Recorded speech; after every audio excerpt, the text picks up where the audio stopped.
विभाग दूसरा पाठ 9 प्रत्यक्ष समानुपात तथा प्रतिलोम समानुपात का प्रश्न संग्रह 37। पहला सवाल देखते हैं हम। मैंने आपको पहले ही बताया कि समानुपात अर्थात क्या होता है। अब यहाँ पर हम उदाहरण हल करेंगे। यहाँ पहला उदाहरण दिया, यदि 7 किग्रा प्याज 140 रुपयों में मिलता हो तो 12 किग्रा प्याज कितने रुपयों में मिलेगा। 7 किलो प्याज का मूल्य 140 रुपये है। 7 किग्रा प्याज का मूल्य कितना है, 140 रुपये है। तो 12 किग्रा प्याज का मूल्य कितना होगा, ऐसा हमें पूछा गया है। अब प्याज का वजन कितना है, 7 किलो, तो मूल्य है 140 रुपये। प्याज की मात्रा बढ़ गई तो उसका मूल्य भी अपने आप स्वाभाविक रूप से उसका जो मूल्य है वो भी बढ़ेगा। तो प्रत्यक्ष समानुपात में क्या होता है, यदि दोनों भी एक साथ बढ़ते, यदि ऊपर की संख्या बढ़ती है और नीचे की भी बढ़ती है तो वहां पर होता है प्रत्यक्ष समानुपात। जैसे प्याज की मात्रा बढ़ेगी, यदि हम 12 से 15 किलो लेंगे तो हमारा मूल्य और बढ़ेगा, 15 से और ज़्यादा लेंगे तो और मूल्य बढ़ेगा। यानी जैसे जैसे प्याज का वजन बढ़ते जाएगा वैसे वैसे उसका मूल्य भी बढ़ता जाएगा। अर्थात हम क्या होगा कि प्याज का वजन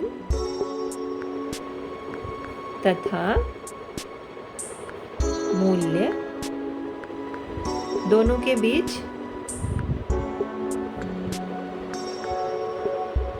प्रत्यक्ष समानुपात होगा।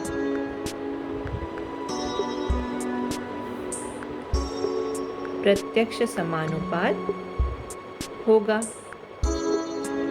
तो प्रत्यक्ष समानुपात होगा तो इस तरह से 7 किलो प्याज का वजन, 7 किलो प्याज का मूल्य 140, तो 12 का जो है हमें पता नहीं है। तो माना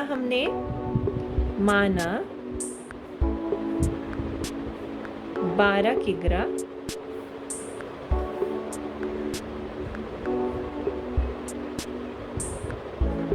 प्याज का मूल्य x रुपए है, तो यहाँ पर मैं x लिख देती हूँ। 7 किलो का 140 तो 12 का मान लीजिए x है। तो प्रत्यक्ष विचरण में क्या होता है, दोनों के बीच में, कल ही मैंने आपको बताया था कि भाग की संक्रिया करते हैं, यानी कि 7 बट्टे में 140 बराबर 12 बट्टे x, इस तरह से लिखना है। प्रत्यक्ष समानुपात में इस तरह से लिखा जाता है। अब उसके बाद क्या होगा, दोनों का तिर्यक गुणा करना है। तिर्यक गुणा करना है तो 7x यानी कि 7 गुणा x बराबर 7 का गुणा x के साथ होगा 12 का 140। अब यहाँ 7 गुणा x यानी कि 7x बराबर 12 गुणा 140, इस तरह से भी लिख सकते हैं। अभी समीकरण हल करना आपको मैंने सिखाया। 7 गुणा x है, समीकरण के दो पक्ष है, ये दाहिना पक्ष, ये बायां पक्ष, ये दाहिना पक्ष, बराबर इन दोनों को दो भागों में विभाजित कर रहा है। 7 और x के बीच में गुणा का संबंध है, तो क्या करूंगी मैं, समीकरण के दोनों पक्षों में गुणा है तो भाग करना पड़ेगा। समीकरण के दोनों पक्षों में 7 से भाग देने पर, तो दोनों पक्षों में यदि 7 से भाग देंगे तो कितना आएगा, 7x बट्टे में 7 बराबर 12 गुणा 140 बट्टे में 7। तो 7 से ये 7 कट गया, 7 एकम 7, 7 दूनी 14। तो यहाँ बच गया मेरा x बराबर, यहाँ बच गया 12, यहाँ क्या बच गया 12 गुणा 20, तो x बराबर 12 दूनी 24 यानी कि 240।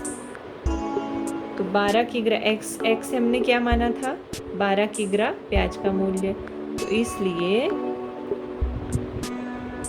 12 किग्रा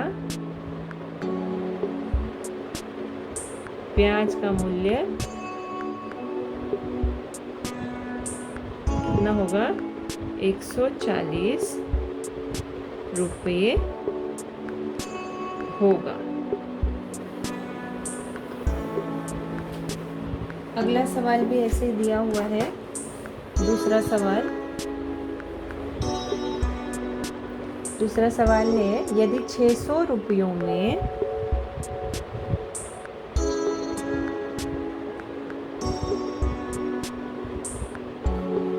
चारे के 150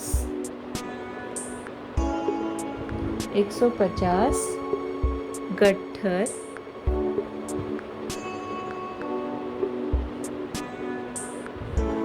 मिलते हों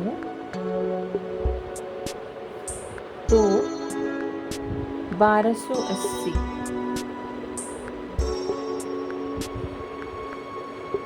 रुपयों में चारे के कितने गट्ठर मिलेंगे?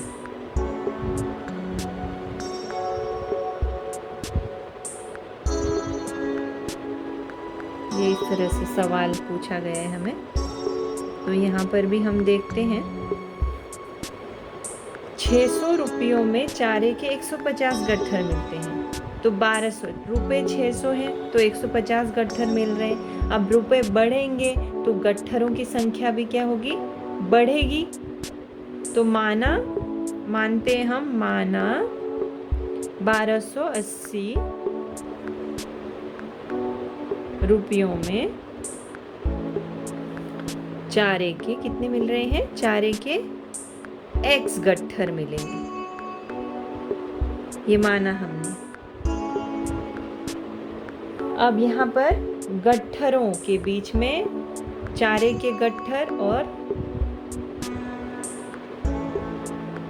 मूल्य दोनों के बीच में प्रत्यक्ष समानुपात होगा। क्यों होगा?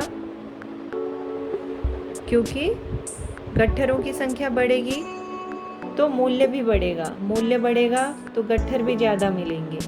तो इसलिए दोनों के बीच में प्रत्यक्ष समानुपात होगा। प्रत्यक्ष समानुपात होगा। तो यहाँ मैं लिखती हूँ, एक साइड लिखती हूँ गट्ठरों की संख्या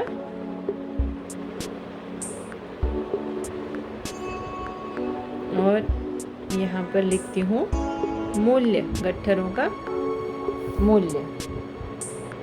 600 गट्ठर 150 रुपये, 600 रुपयों में 150 गट्ठर मिल रहे हैं। 600 रुपयों में कितने गट्ठर मिल रहे हैं? 150।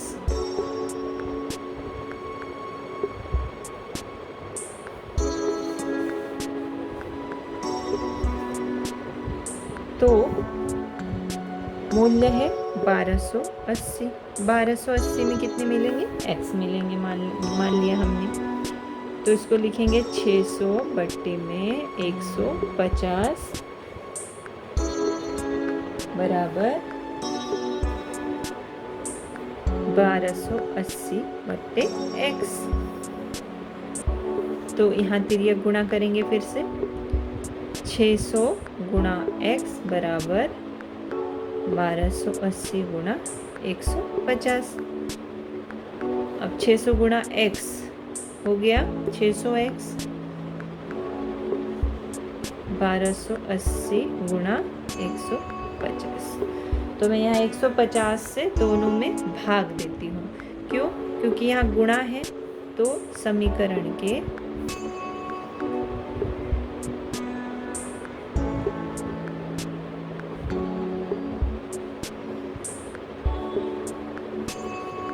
दोनों पक्षों में 150 से भाग देने पर, तो यहाँ 600 x बट्टे 15 भाग 15 यानी कि बराबर 1280 गुणा 150 बट्टे में 150। तो ये 150 और 150 हो गए कट, और यहाँ पे भी ये ज़ीरो कट गए। 15 एकम 15, 15 चौक 60। तो ये बाएं पक्ष में केवल क्या बचा, 4x। 4x बराबर 1280।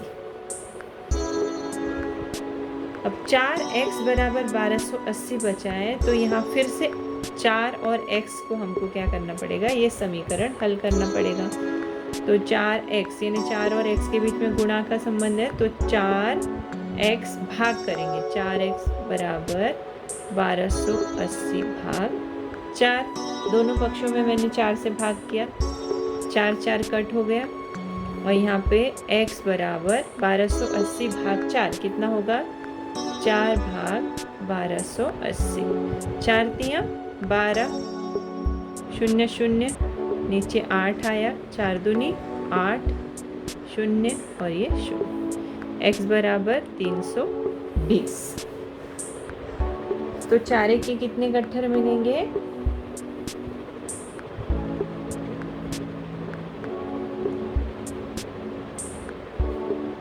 320 गट्ठर मिलेंगे।